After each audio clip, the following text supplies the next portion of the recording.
that Terry should be allowed to be killed, and blah, blah, blah, and started learning the facts of the case. See, he was reading the papers too. Yeah. He started to look, he started to really investigate what was going on. He came on the air one day and he had a conversion. And he said, I've been wrong. And Glenn, that helps. Well, Glenn is really responsible, I believe, for really spotlighting Terry's case on a national level, because what happened was Glenn got he went from a local to a national talk show host. And when he went national, he took Terry's case national.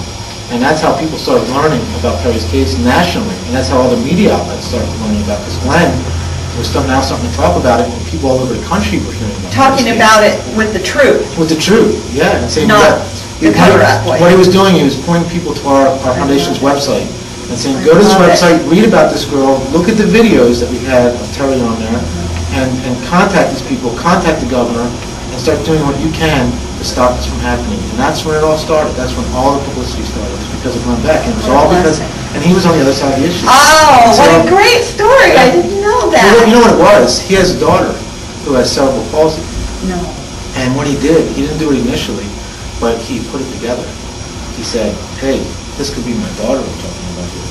And he realized just how ignorant, I guess, and misunderstood he was on that issue. And he looked into the facts. And to this day, we have just a tremendous amount of thanks that go out to him for alerting really the nation. Well, I'm going to watch his show more often now that he's now he's on television. He's really at the big time now. He has, and I really appreciate that happened. And since you mentioned website, we've got to get out your website. Sure. It's terrysfight.org. Terrysfight.org, or an easier way might be Google search Terry Schiavo.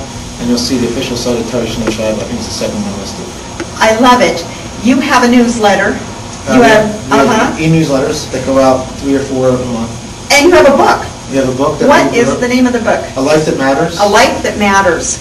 And is it in every bookstore? Can we get it? Well, it is. Amazon or your site? What's the best way to order? Online, Amazon or Barnes & Noble. You can go to our website. And we have an icon of the book. You can click on it and order it that way. Lots of details. Yeah, we just don't have time for, but they're so compelling and so interesting, and they're essential. People will read the book, and they are just stunned of what we had to go through just to bring a loved one home.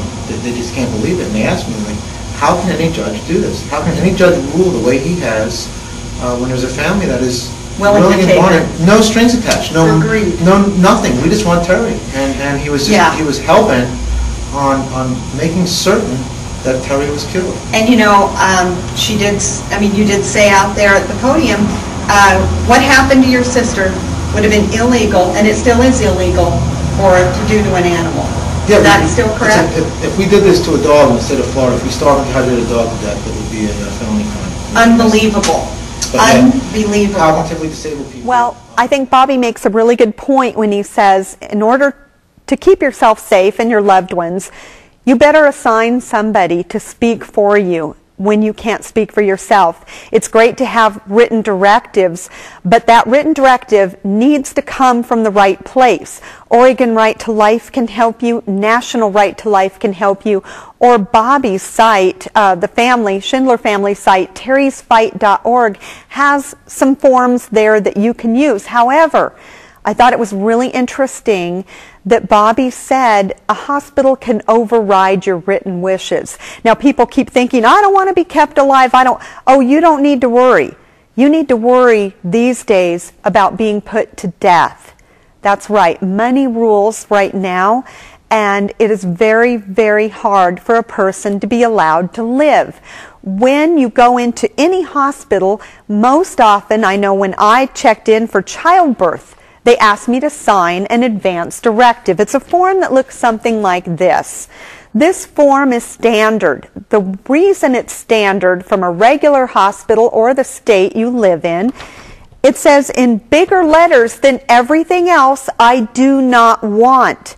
I'm telling you, do not sign this form. When I walked into the hospital and I was handed this form, I'm going to show you what I did. Right in front of them.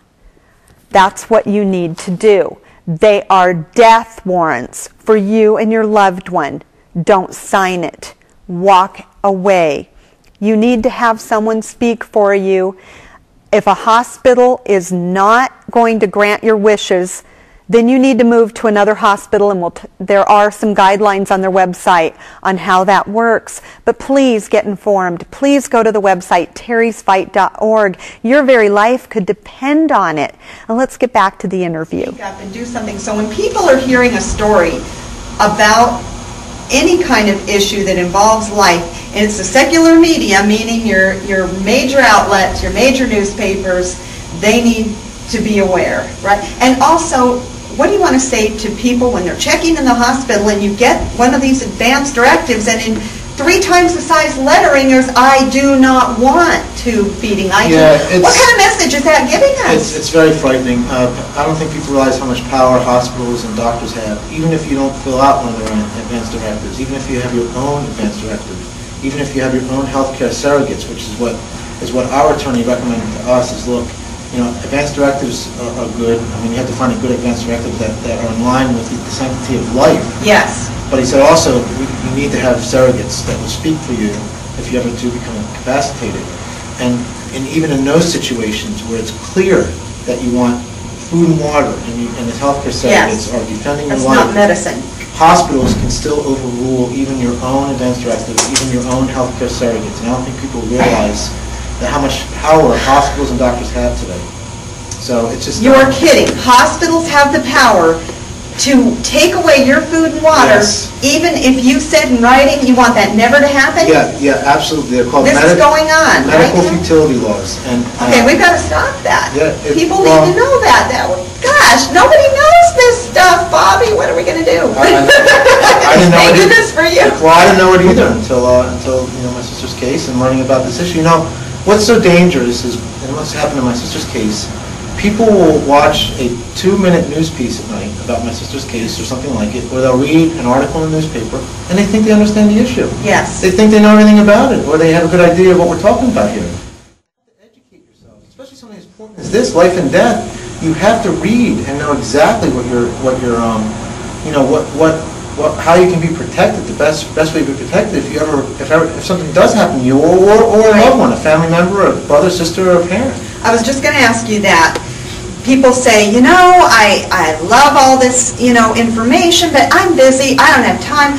What do you recommend people do right now? If they don't do anything else, what should they do to make sure this never happens to them or someone they love? What can we do? If you don't want to read about it, if you don't want to look into it yourselves, I think the very least you can do is find someone that you know is a pro-life attorney or a pro-life doctor, someone who is clearly, if you're a Catholic or whatever faith, that you have someone that's pro-life without a faith you are, and to sit down with them and educate yourselves through them and do what you can through them to protect you as best you can. Maybe go on camera and say it in your little whatever camera.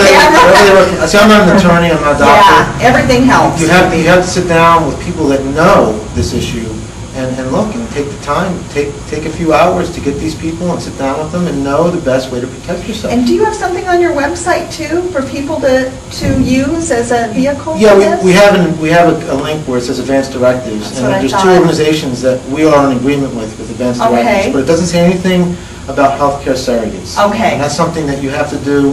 Do It might say it on those documents. I Okay. forget if it does or if it So people doesn't. can go to your website and go to the links Right. and see if that's something that would help them get started. I would not look to these generic type of living wills or No. these generic advanced directives. No. I think they can be potentially extremely dangerous. Yeah. They're in the favor of language- death. Right, well, and the language too. I mean, people don't understand the language. How many people out there understand that artificial life support means food and water? Is that a legal definition, or does it change, or is it? I believe in most states, if you say to you, what does artificial life support mean to you? I'm sure most people would say, well, ventilators Right, or some type that's of what they machine. think. They would never classify or think that food and water is now defined as artificial life support or as medical treatment. Well, what about all the babies out there in their baby bottles? Are they Right. now artificially, supported? This has got to stop. This has got to stop, and Portlanders need help more than anyone. As you know, we passed assisted suicide here. The only place in